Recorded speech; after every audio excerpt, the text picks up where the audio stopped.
It's crazy to me how we are getting vulnerable and then we gotta act like it's not raining right now. The weather is setting the tone for the conversation. There's a generational trauma that we don't address. Let's talk about what that experience was for you guys. As far as my emotions, I preserved them, I kept them in. And having a therapist has directed me. How can you use those traumatic experiences for the better? And hurt people hurt people. And you're hurting people and you don't even think it's your fault and not realizing that it comes from somewhere else. See, I've never seen a therapist, but what I found is that places a burden on the people I care about. You grow up as a black man, you don't need no therapy, man up. I am the best that I think I have ever been in my life because I allowed myself to do the work and I didn't just say, I'm gonna push through it. Essentially, this is therapy in a sense. We're able to vocalize our experiences, relate to one another, and I appreciate that we get to talk about it.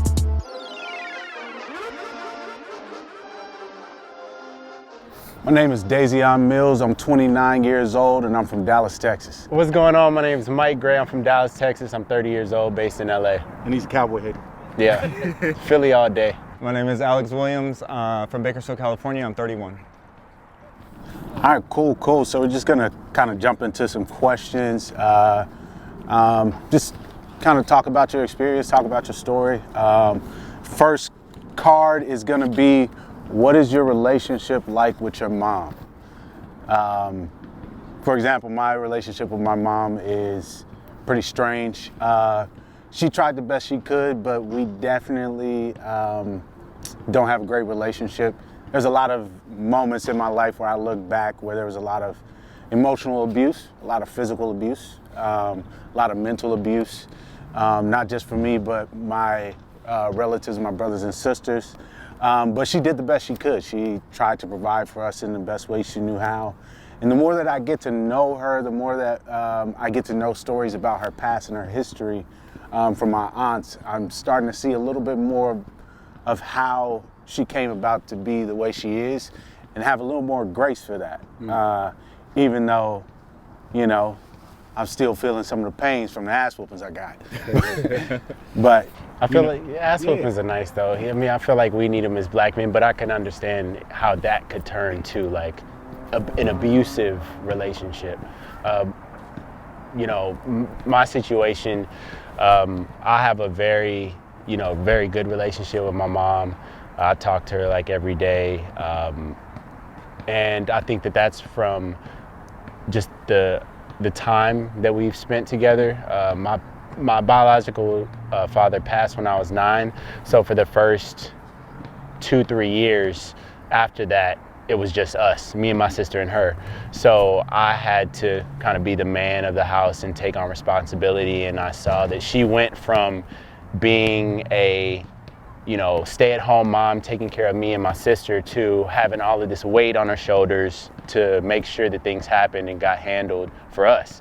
And I think that experiencing that at a young age and being with her when she was going through that has created a bond for me. And she definitely whooped my ass because she didn't, we've always dealt with racism as black men, and she didn't want me in the backseat of a police car. She didn't want, her saying was, I'm gonna whoop your ass so they don't whoop your ass. So that taught me a lot, but I definitely can understand how, in your situation, the ass whoopings can turn into abuse over time because, I felt like I was being abused at the time, but as a grown man now, I appreciate those ass whoopings. But it's all in balance, I should say. Oh yeah. Yeah. Were you a part of like the get your ass home before the street lights come on type of shit? Yeah, for sure. That back then, we were always outside playing, and she had strict rules because my mom was very type A.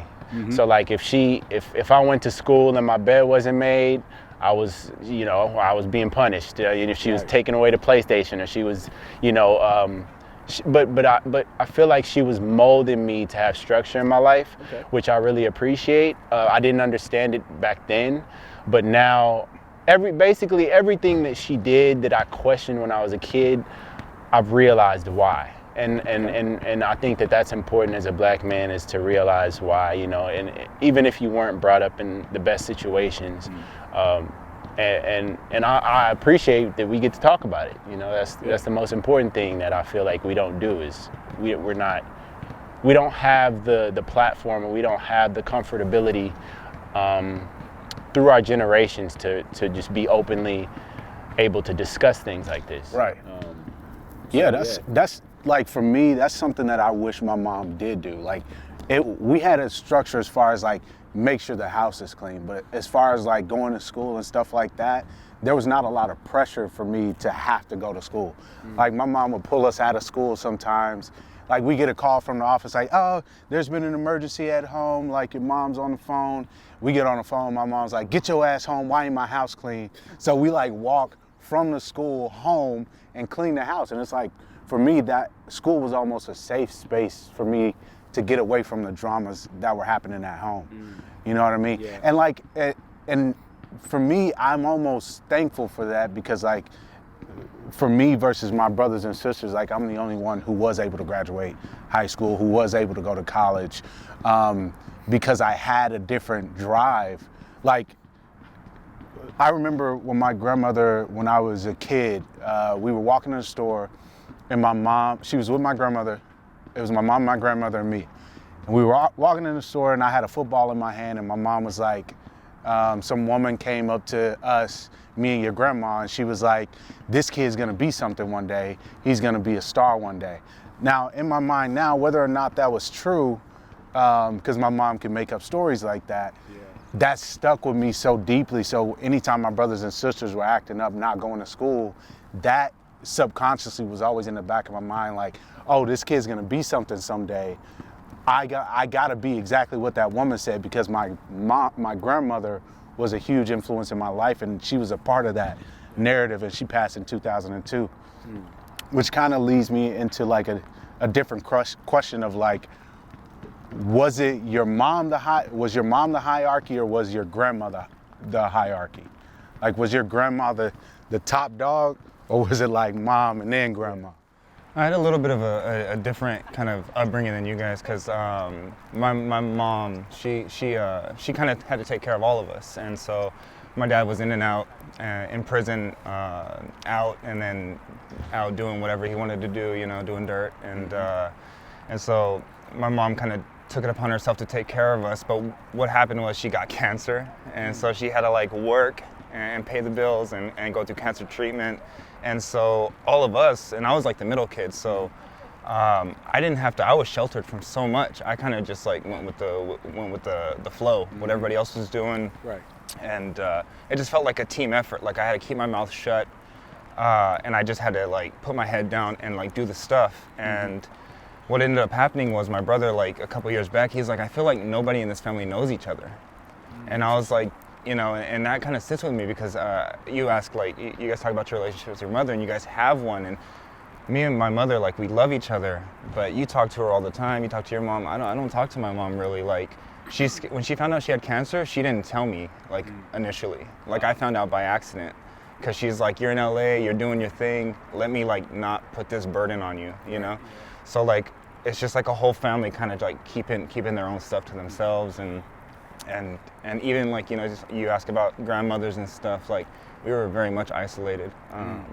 So, like, I'm biracial, so my dad's side cut off him because he married a white woman. My mom's side cut off her because she married a black man. Right. So we moved into this tiny little area, and we just kind of had each other, but then we were, like, struggling through stuff, so it's like, the idea of, like, just, like, opening up and communicating and having a relationship, like, for me, it's most comfortable for me to, like, not, you know? Let's talk about, like, the effects, like, that has on you now. Like, what understandings do you have about your mom and her trying to keep that from you? I know you said, like, she didn't want to bother you when you were in LA. Is there, like, merit to that? Like, do you feel that's something that was for your betterment, or do you feel like that is a slight betrayal of, like, why, like, Well, I was pissed. Right. The I way would be found too. out- She went to the hospital for unrelated reasons. And I was like, let me go surprise my mom. So I go to the hospital, I go into this room expecting my mom to be in there, and it's empty. And I'm like, what the fuck? I heard nothing, like something bad happened to my mom. I go to the nurse's station and they're like, wait, she's not in there? And I'm like, wait, y'all don't know where my mom is? And eventually, like, they're like, yeah, we released her earlier today. And I'm like, they released my mom, but my mom didn't tell me. So I show up at the house and she's like, just go to sleep, you look tired. In the morning, I get up and she tells me about her diagnosis. So it's weird the way in which like we kind of like tiptoe around each other because we just don't want to be a burden or like all this stuff. Like we kind of want to minimize our presence because we just don't want to be the one that causes problems. Yeah. It's crazy to me how we, are getting vulnerable and then we gotta act like it's not raining right now. And then it's like the weather is setting the tone for the conversation, which is cool. I'm here for it, but I just thought I'd bring that to light. Man, cold. But let's let the real conversation continue. Tone is, it's a good tone is being said. So, but yeah. We got into talking about moms, but what is your relationship with your dad, right? So like for me, my relationship with my dad, and this will tie back into my mom because it's kind of crazy. Like I didn't meet my dad until I was in the 4th grade. Wow. When I met him, the only constant thing that I knew was that my stepdad was the only man in my life and he was always showing up for us. He was like the ideal male. And when I met my dad, realizing he was really my dad, because like when you see him, like we look like we look everything alike. When I tell you, like I am the spitting image of my dad in almost every possible way, with the exception of like I'm a lighter tone because my mom's lighter skin, but I look so much like him. But I rejected that because of that mental warfare that was going on in my head of my mom saying, oh no, you have 3 different dads. Like, no, this your dad. No, that's your dad. No, this is your dad. And it's very confusing.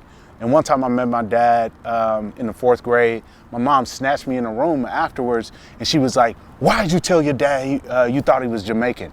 Because I said that in front of him and his family. And I was like, well, that's what you told me. I'm just repeating what you said to me. Yeah. And she couldn't even say anything. She was like, just get the hell out of my face. Wow. I'm like, what? Like I didn't do shit. Yeah. Like, but for the longest time, I rejected my dad because I thought he didn't show up for me. Like I didn't start hanging out with him until I was in the 6th grade. And that was very strange for me because the structure was different. Yeah. Like my mom never told us I said I loved you. Like she never hugged us. It wasn't like an emotional. It was emotional. Like if you don't get your ass out of my face, I'm gonna beat your ass. Like, but it wasn't, hey, come here, I love you, let's talk. So when I went to my dad's and we would, like before bed, they would say in every room, I love you, I love you. I couldn't even say it. Like it almost stunted me because I was like, this feels so uncomfortable for me. Yeah. And I distanced myself from them from a long time.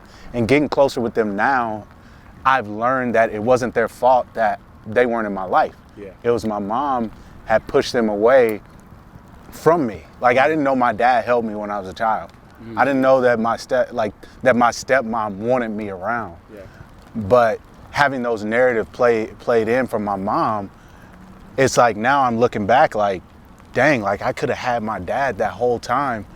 And thank God that they came in my life at the time they did because they reinforced what love feels like. They reinforce what it is for a man to be loved by his father, which I don't necessarily believe that as the stereotypical like dad, black dads, the absent fathers. I don't believe that black fathers don't love their kids. Like there's a generational trauma that we don't address, but people just want to chop it up to like, oh, black men don't want to take care of their kids. Just some people don't have a chance. Right. Some people just, you're born, you don't got a chance. You just really don't got a chance. Stuff's got to go right. Something goes wrong, you're done. Yeah. Yeah. And so like, let's talk about what that experience was for you guys. Like, what was, like, you said your father had passed, and you said your father was in and out of prison. Like, what were those experiences like for you guys?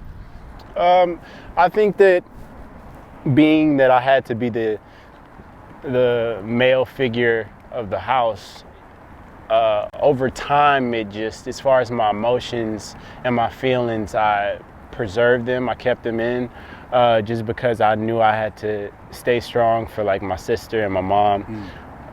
So I think that not up until, you know, the last few years, I held a lot of emotion inside, which wasn't healthy. And, you know, my stepdad was always super communicative with me and like loved me like I was his biological son, provided all of that. But there was a part, there still was separation, because like I remember when they first got together, I was a shithead, bro. I didn't want my mom to be with anybody else. I gave him hell. Oh, bro, what? Like, bro, I was like, I don't like this dude. And then like I bribed him. He bought me a PlayStation, and then I was like, all right, you kind of cool. I was like, all right, you got a couple months. You could talk to her for a couple months, and then He said new PlayStation's gonna come out. and then like I knew that they were gonna get married. So afterwards, I was like, all right, if he's making my mom happy, cool. But then after that, there was still. You were really thinking stuff like that, like. Hell yeah! What you talking about? I was just wondering, because I mean, how young were you? I was probably like 11, 10, 11. Like, this is best for my mom. Like, you were still thinking. I mean, I knew that I didn't want my mom. I mean, at the end of the day, I knew that my mom wouldn't have been happy by herself, and I knew that there needed to be a man around to assist her, because I mean, yeah, I'm trying to be the best I can, but I'm 11 years old. There's only so much I could do. I'm not working, paying bills. I'm not assisting her, so everything is on her. So it's not necessarily that I was like, okay, I need a father figure in my life. I was like, I want my mom to be happy, and I knew that he made her happy.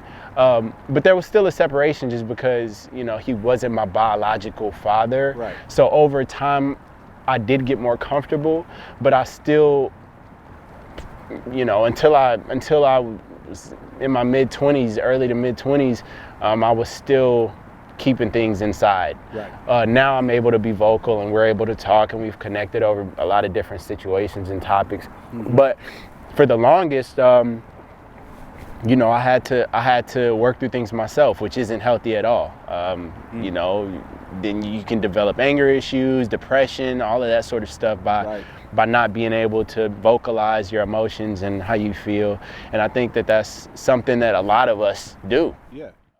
But that's a real thing. It's like, I mean, even for me, like I grew up like completely black, but I always had this weird feeling of not being gangster enough or not being thug enough to hang around my friends. Like it was like I was a kid that got made fun of.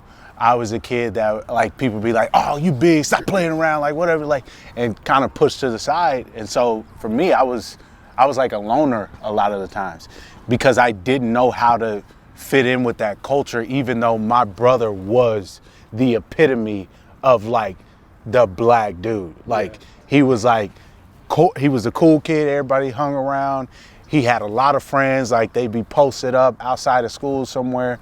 And it was almost like I was living in a shadow so deeply that I couldn't find my own light until that narrative for his life flipped. And even still, like he was still cool. He was still the dope dude. Like my mom would harvest runaways, like police come knocking at our door, they're jumping out the windows and stuff. Like he always had a crowd around him.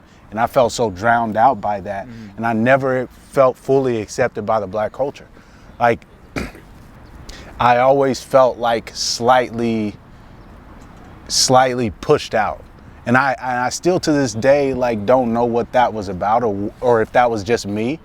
And when I look back on it, maybe I think it is just me. I think there was an identity thing that I was struggling with, as far as like, me being black versus me living in my brother's shadow.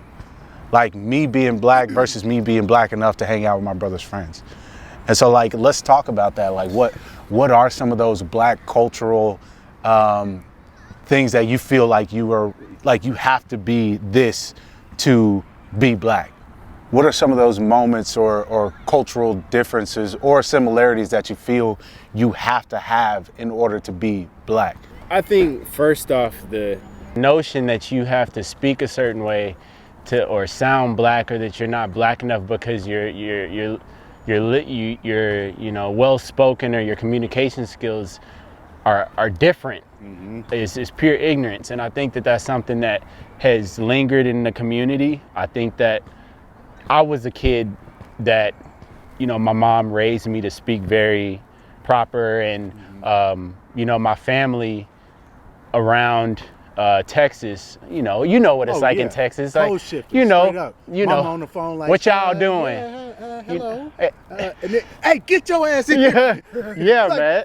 Two different people. Like, Yeah, what are you talking about? it's crazy the dynamic between the families, but I have my black family, that the hood side is, hey, what you doing? You hear the Southern slang. And then I have family members who speak well, and I don't think that should be something that categorizes you as not black enough, Right. or not being in tune with certain things, or not wearing your clothes a certain way.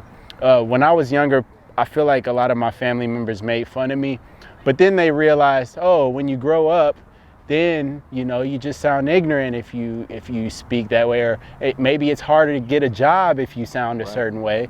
And I think that over time, I think a light bulb pops up that maybe this isn't the way.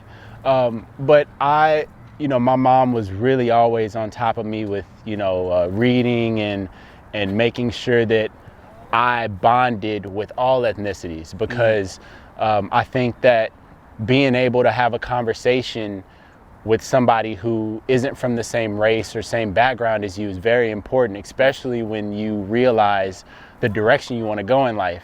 Opportunities may come, and if you don't know how to properly have a conversation with somebody who doesn't understand where you're from or how you are, you're not going to go far. So I think that that's one of the things also that I appreciate.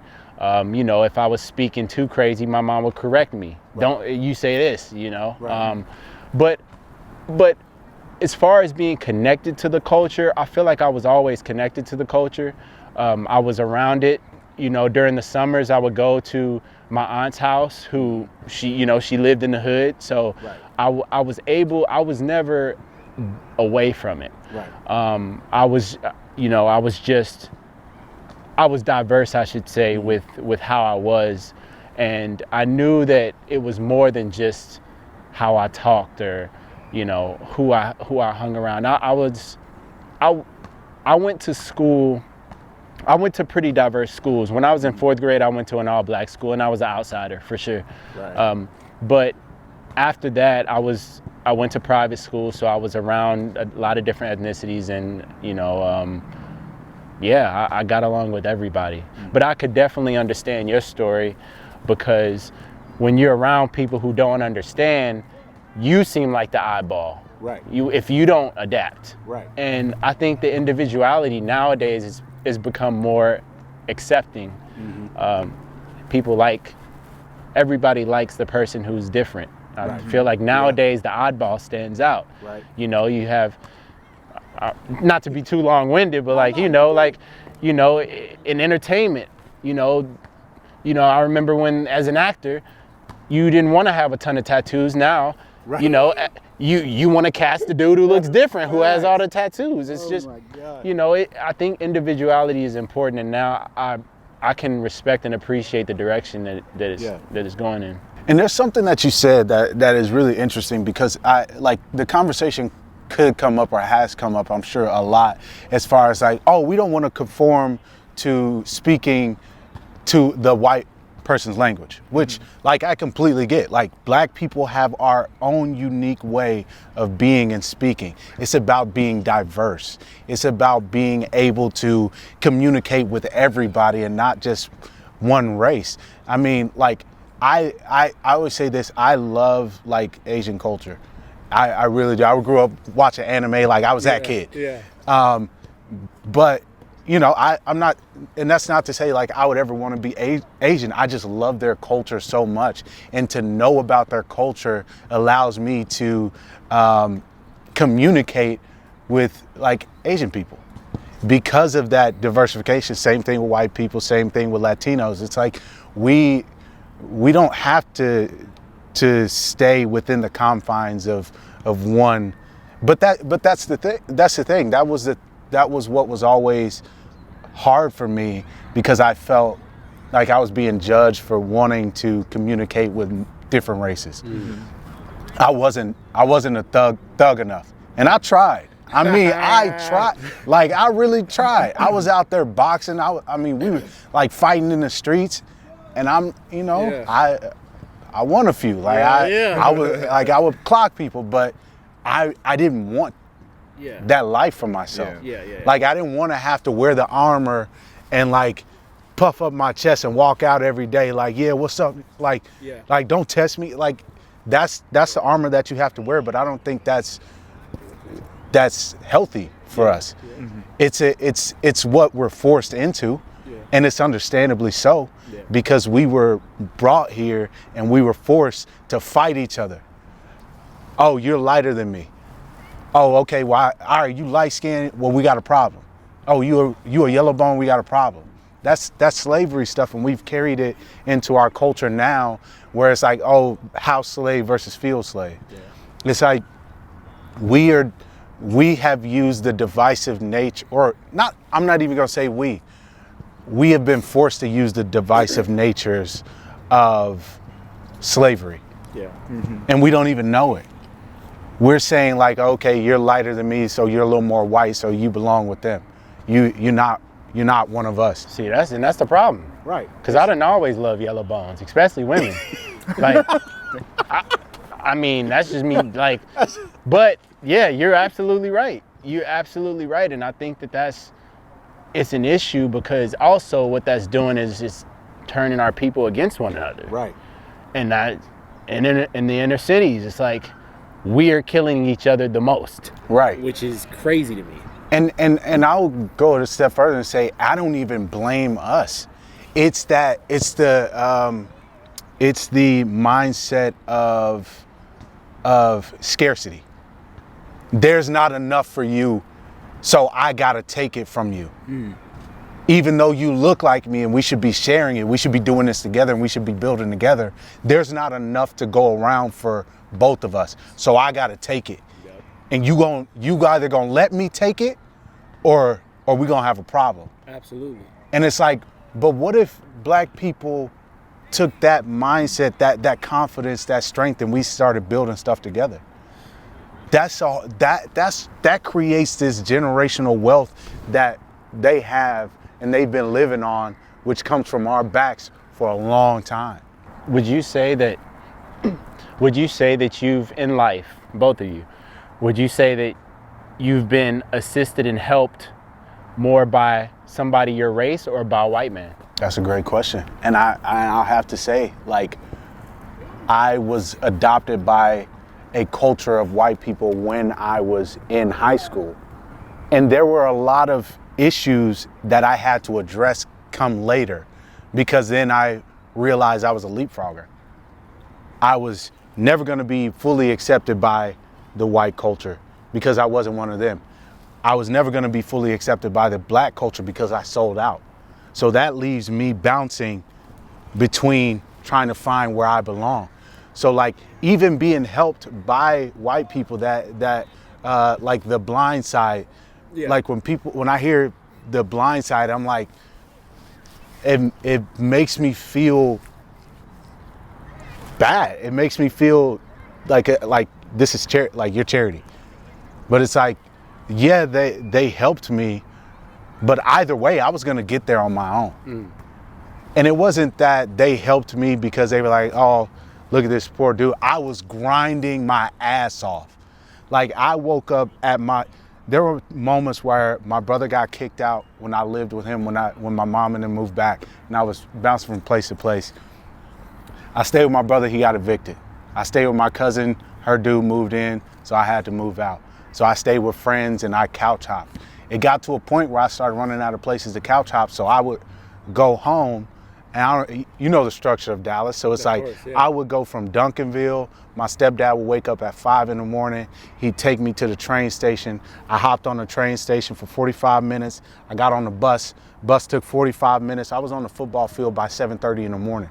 And then I had an after school job after that at Whataburger, so we'd get out at 4:09, I would go to Whataburger, I would work, and then I would get off at 11 just in time to get on the train and do it all over again. Wow. And I did that over and over and over. And one of my buddies was like, hey, come stay with me for the night. And then one night turned into two, two turned into three, and three turned into four. And it wasn't until people heard what I was doing and they were like, oh, okay, we want to help. So it wasn't like they were like, oh, let's just help this poor like black kid. But they saw the potential and lended a hand. And I think that happens because it wasn't just white people, there were black people who were part of that too. You know what I'm saying? And so I think it's like a community. I think if every race did a better job at community response when they see somebody in their community struggling, trying to make it work, if they tapped in and said, all right, we're gonna help this person. That's just in general, and we don't do that enough. I will say that I've been promised more from people in the black community, and that never paid off. And as far as for like my career, yeah, I think it was a white dude who came in and helped me on multiple occasions. Just like, I'm gonna put you here, I'm gonna put you there. Like, this is where you need to be, and just putting me on. But I think about it, and I'm like, well, only 13% of the population is black. Right. You know, so it's like and this is a historically disenfranchised and oppressed population. So is it right for me to be asking like people who have nothing to help me? I mean, in a lot of ways, I feel like I'm on an island, and in a lot of ways, like the only people who can help me off this island are people with, you know, a little bit more privilege, a little bit more, you know, wealth to their name. So I can't even be mad when the aid that comes my way comes from somebody lighter than me or somebody who, you know, who doesn't look like me. Black people are proud of black. And like when the pandemic happened and everybody was like, go support black businesses. We are just now getting the opportunity to help our community. Like just now. And the response that I've seen over the past like 4 years of black people supporting black people has been so beautiful. And we haven't had that. So it's like, yeah, like this, the same way you feel. It's like that island that black people live on, that the shortage that we have, if we had the resources that white people have, it'd be a whole different game. The whole different game. But see, there's a side of that, and then there's also a side of successful black people who don't want you to surpass them because they've had to fight and work so hard to get to where they are. I'm not gonna ignore that because, you know, the people for me who assisted in my lifetime, have a lot of people have been white and have been successful, but there's no competition aspect, and I think that comes from a systemic issue within our community, having to fight each other or having to be better than one another. We can't be happy for one another. Right. We can't help, we can't better one another because, it's like, oh yeah, you don't know what I had to do to get here, so I'm not about to just give you a handout. You gonna work for it your damn self. You know what I'm saying? And there's a great, like on Kendrick Lamar's We Cry Together, he literally talks about that with black women where he was like, what R&B artists do you, like other female R&B artists put other female R&B artists on the same song? It doesn't happen because the world has created this, okay, y'all only get a sliver. So here it is, fight amongst yourself. It's like throwing like a small piece of meat to like piranhas. It's like they're gonna, that's it. That's all they get. So they're gonna have to fight for it. But what if it was a little bit bigger? What if it was what we deserve? What if we got the same amount? How excellent are black people already with just that much? Man. What would we do if we had this much? Yeah. You know, and so it is like it's a hard thing. It's hard to say like, okay, well, we aren't helping each other, but how can we help each other if we're getting the bare minimum already? Yeah. And all we can do is support each other in words or in, you know, hey, you need a place to crash tonight. That's all I can give you. You know, it's a hard. But I think that's when it like even us showing up like for this, right? Right. Like we show up what we can, we do what we can, and that's like appreciated like in Right. such big ways. Yeah. Because oftentimes like that is enough. We're not asking for much. We just need like to know, like I got your back, you got my back. Right. Like we here, we in it together. Yeah. Mm-hmm. Like and so I think that's like the currency in which we kind of transact Right. at this point is like let me just do you a solid. Absolutely. Absolutely. All right, man, that's a deep one. We can talk about that all day. All right, let's go to I think this is a really important conversation. Black men going to therapy. I personally thought therapy was a joke growing up because that's what happens. Like you grow up as a black man, you don't need no therapy, man up. Like what you gonna go to therapy for? Man up and get the shit done. Like that's the stuff that you hear. So when you think therapy, you're like, nah, if everybody's gonna call me a punk if I say I go to therapy. And then 2-3 years ago, first time I went to a counselor was in college. It was because my ex was like, you crazy, if you don't go to a counselor, I'm breaking up with you. Terrible way to be introduced to therapy, but I was like, hey, like whatever. I did it. I disclosed things that I buried. I didn't know what was gonna come out.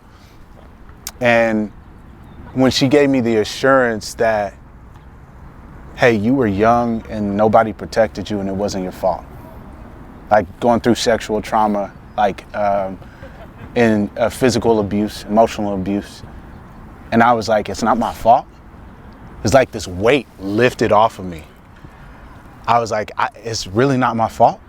Like, she's like, no, you were too young to be able to know even what this meant. And I was like, okay. And I carried that. And then as I got older, a lot of other things started resurfacing that because it was almost like I had slightly opened Pandora's box, looked in it and then closed it. And now the things were like, oh, there's light. We got to come out. And then I started doing therapy. I started doing like stuff with cheat code, and I opened that box completely. That's beautiful. Oh man, and it wasn't pretty. Yeah. I mean, I'm talking like demons, like crazy thoughts that I'm like, where's this coming from? But going through a 3-year journey of really working through that, I am the best that I think I have ever been in my life because I allowed myself to do the work and I didn't just say I'm gonna push through it.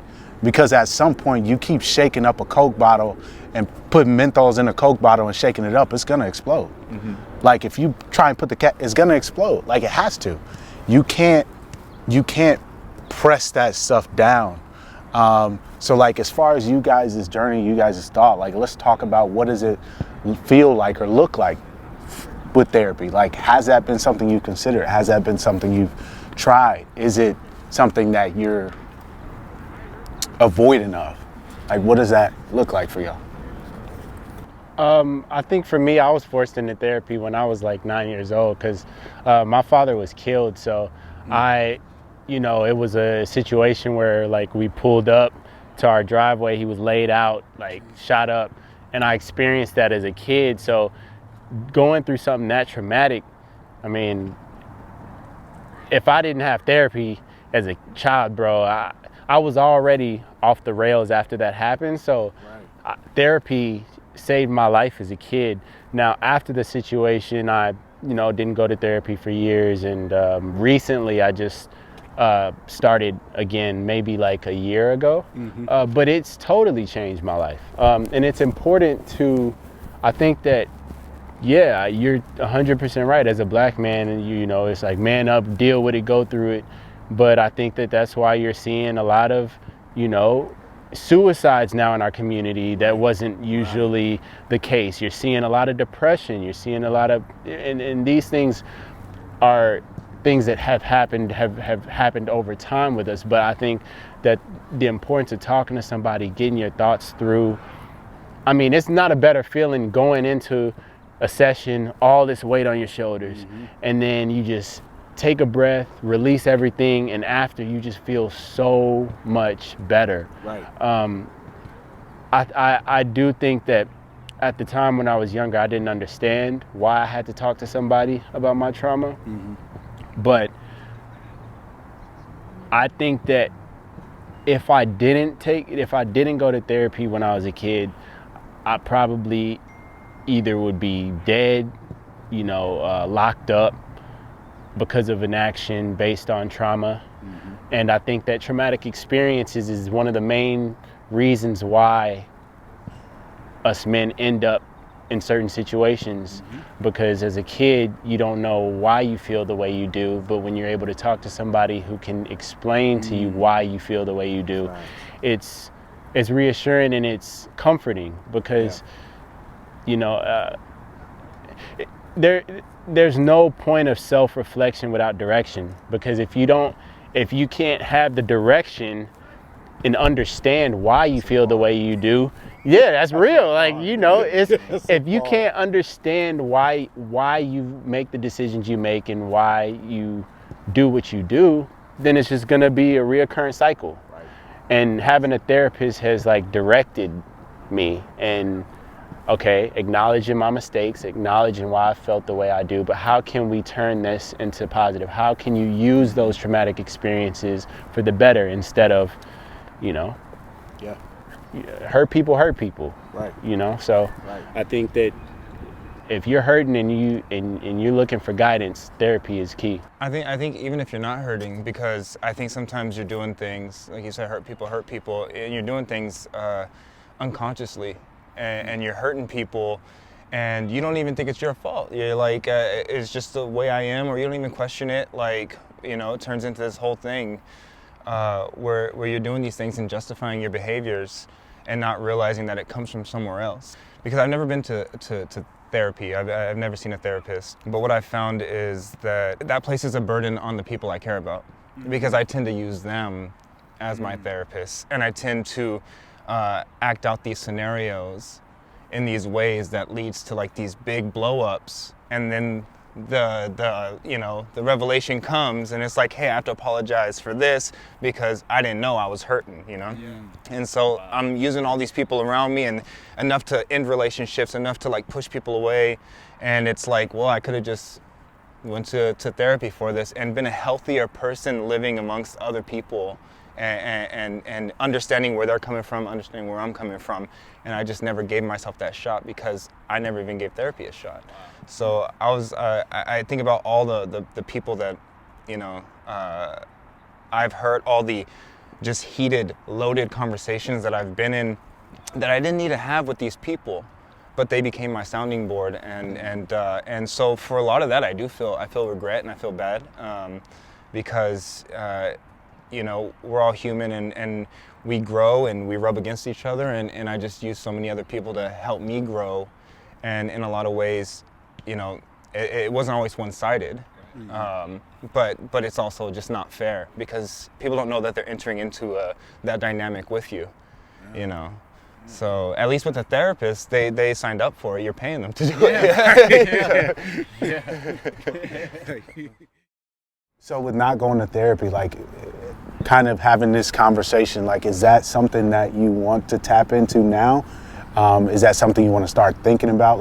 It's your journey, so what does that look like for you going forward? I mean, like you said, this is the best you've been.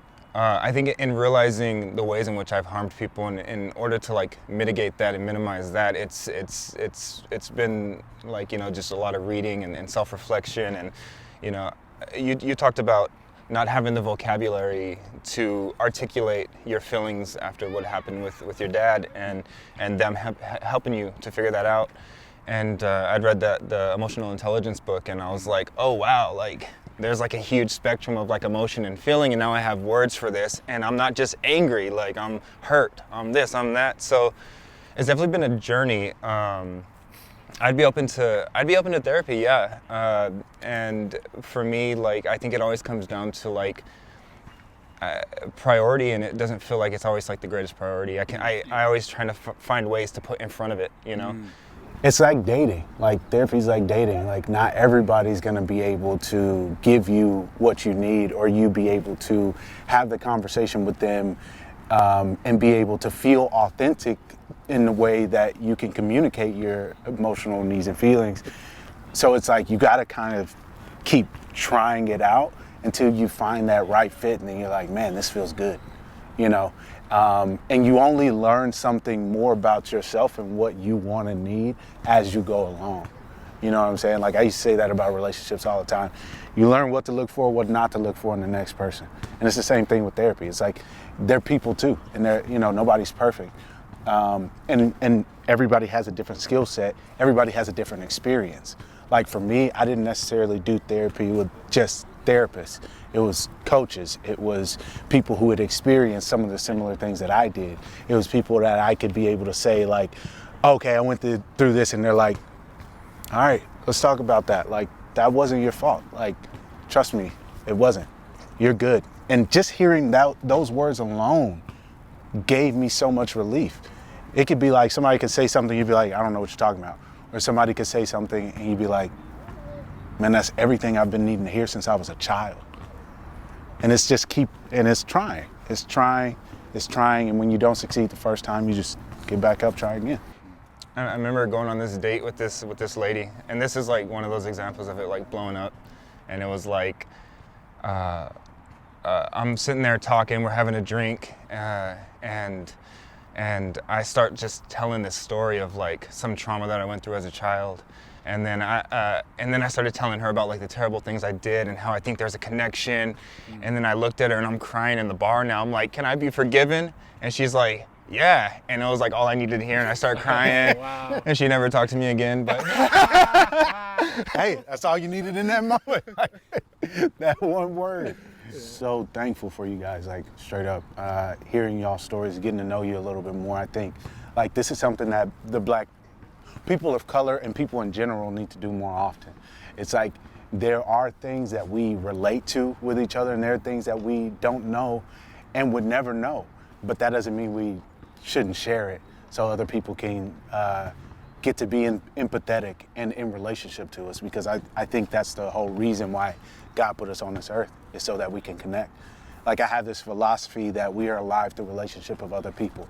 That means if I never saw another person on this earth, I wouldn't have any concept of the reality that I'm alive. Like, so only through like having conversations, talking, physical touch, sharing information, like that's how I know, or we know as people, that we're alive. So I appreciate you guys. I do want to just like ask a question individually, and I'll go first just to kind of lead it off. Just like, what was the darkest moment in your life? What is a moment where you could look back and you were like, man, I don't know if I'm gonna get through this, and then you got through it, and you felt better because of it? I think one of the biggest ones for me was when my grandmother passed away in 2002. She was a rock in our family. She died of cancer. You know, my first memory of my mom, we were living with my grandmother. She was like the glue that held our family together. All events, all birthdays, Christmases, always at my grandmother's house. On the porch, she make a pot of gumbo. We out there cracking crabs, because we Cajun, you know, Shreveport, Louisiana. Like, that's where all my family's from. And so when she left, it was like this hole completely separated my family. Something I haven't told a lot of people. I was going through a lot at that time. I was in the 4th grade. I remember something my grandmother said to me when I sang for the first time in front of a lot of people. And there was this woman who, you know, my mom was saying that was my grandmother, who wasn't actually. She was like, oh, that's my grandson. And my grandmother said, no, that's our grandson. And she looked with this pride in her eyes. And it made me want to like pursue R&B music. Like, that's what I wanted to do in my life. And so she was the only person that had confidence in me. My mom never did stuff like that. So when she died, it was a really dark time. And one time I was in my room for some reason we were playing around with a rope. I hung myself, and my cousin luckily was there, and he pulled me off, and he gave me mouth to mouth. He probably didn't know what he was doing, but I survived it. And in that moment, I could feel my grandmother saying, no, you have work to do. You have things to do, and I need you to do them for this family. And since that moment, I've never considered it again. But there was a huge change for me. Like, there was this moment of almost clarity of like, my life was spared. I gotta do something with it. Because the way they described it was like, they were like, I was turning purple and like my eyes like were bloodshot, and it was like, imagining myself that way was so horrific. And I was like, I never want to put myself or anybody that I love through something like that again. Yeah. So yeah, I became Mr. Positive after that.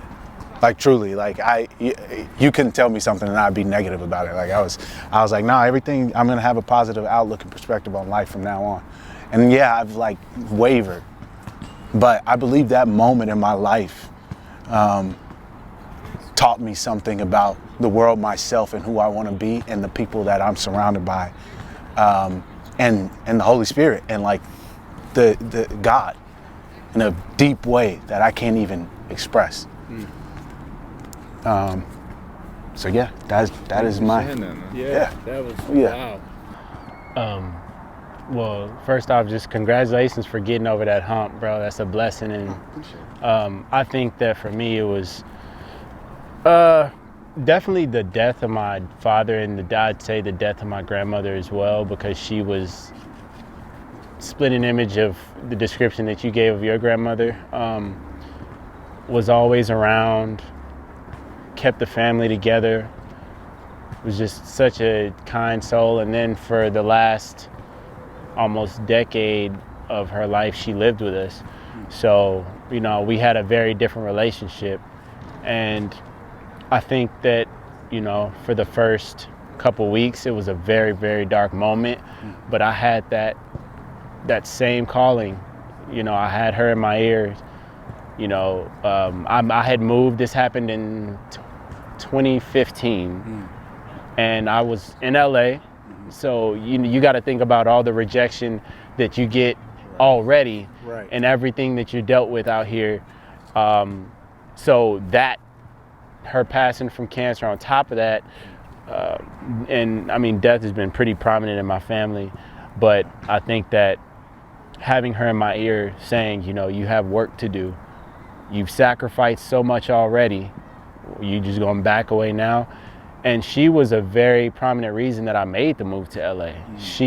Her and my mom always, you know, pushed me to be different, pushed me to, you know, they always say if it was easy, everybody would be doing it, Right. you know? And though it's a lot of people who move out here to chase their dreams, you know, it's not a lot of people doing it. You know, it's a lot of people who live within the comforts of their 9 to 5, and that's great, you know, do whatever you want to do. But I think that we already have pushed the boundaries and gone against, you know, kind of the family system. Right.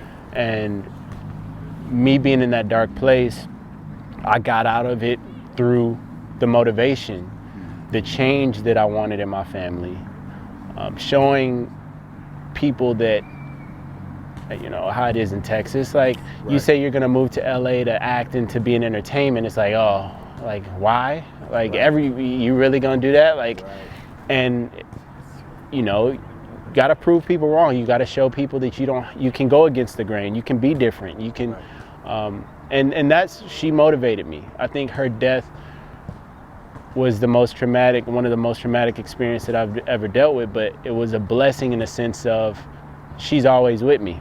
And now she's always with me. And, you know, I think that a lot of the things that I do through her and I do for her. So, you know, turning that negative into a positive in that sense has changed everything for me. Yeah. Yeah. Man, thanks for sharing that. Yeah, of That's course. special. It really is. Yeah. Yeah. And I'm glad you were able to like push through, because it's a difficult thing. It's hard. Oh, like bro. death is hard. But knowing that they're always going to be there is something that keeps us going. Yeah. And it's something that they pass on to us when after death. They pass on that spirit, and it's almost like it fuels us for those next chapters in our life. Yeah. Yeah, appreciate that. Absolutely. Yeah. It's interesting because I mean, I've in my tight knit family, like there hasn't really been like death. Like my dad died, but I mean he was already out of the picture, and we were trying to get reintroduced and all this stuff as an adult. And I think I grew up in such a like keep it pushing kind of like upbringing that I mean there wasn't really time to stop and think. And I think now that there was this like drive to get us like to get into adulthood and then like make the thing happen and then the thing just didn't happen, right? And all the urgency I felt when I was a little younger and coming into adulthood, like it started to evaporate, and I started to like wonder about myself, like, well, like you were going with this ambition and this purpose like a machine, and now it's like, well, what does human Alex want, you know? And so like now that I'm like in this space, it's like, damn, like I miss the opportunity to ask my dad questions. Like I miss like, I think one of the big things, like, I was just getting my oil changed, and this guy, like he goes and pays for his oil, and then he gets on the phone and he calls his dad, and I'm like, oh shit, like I'm gonna call my dad. I pulled out my phone and I'm like, oh, my dad's dead. And I like started crying in the oil change in like fucking Valvoline, whatever the hell it was. And Expensive, by the way. Yeah, straight up. it's I think now it's I'm starting to like realize that like all the urgency and all the things that I try to like stop from happening and all the things that I try to stop feeling, like maybe it served its purpose then, but life was never as like urgent and like I don't know why all that pressure was there to like, and so I feel like I just missed a lot like on the way to where I am now. And so yeah, I mean I feel like whatever the darkest part, hopefully it's, you know, something that I forgot about. Hopefully it's only like, you know, uphill from here. But, or was it Downhill from here? Uphill from Yeah, up, it's only up. here? Only up. Only up, yeah. Yeah, it's like when you toast a shot, I know the thing used to be like you get your shot and you tap it. Nah, you don't tap it no more. It's only up. Okay, y'all don't tap? No, I don't tap it because that's going down. Tapping, bro. Stop tapping. Stop tapping. Don't tap. Still trying to. And the interesting part is my dad was like my connection with my blackness, since we were such an isolated family. And so like there is this weird, interesting relationship where dad getting kicked out of the house was like, hey, like, and not, because I mean he was like it's the same way in which your dad was like your spitting image, and like my dad, like I adored this man, and he was like this big, strong, tall, just buff dude, like handsome, like, I mean, he was cheating on my mom, yeah, but also he was getting all these women, and so like, you know, so no, but this is like a dynamic, this strange relationship where I'm like, man, everything my dad represents, like I want to be him. And then as I got older, I was like, oh, it's so nuanced and complicated, and you know, it's just like you start seeing your parents as people, and yeah, I guess I just wanted to call him and just see how he was doing, I guess. Gentlemen, Man, you thanking us. I want to thank you for bringing me and us a part of this, because this is, I think that as we talked about so many different things and therapy and all of that, essentially this is therapy in a sense. We're able to vocalize our experiences, relate to one another, connect, and it's the best therapy you could have. Yeah. And we, in the rain too. So. In the, oh yeah, yeah, in the rain. That's that cold there. Yeah. That's that cryo. Thank you. I appreciate that, but I appreciate y'all, and you know, hopefully there are more of these conversations to come. And what you guys shared today was vulnerable, and I appreciate it and respect it. I know everybody else here does too. So, hey, try to shake my hand and it's cold. I was like, please don't come in hard. I was like, come in.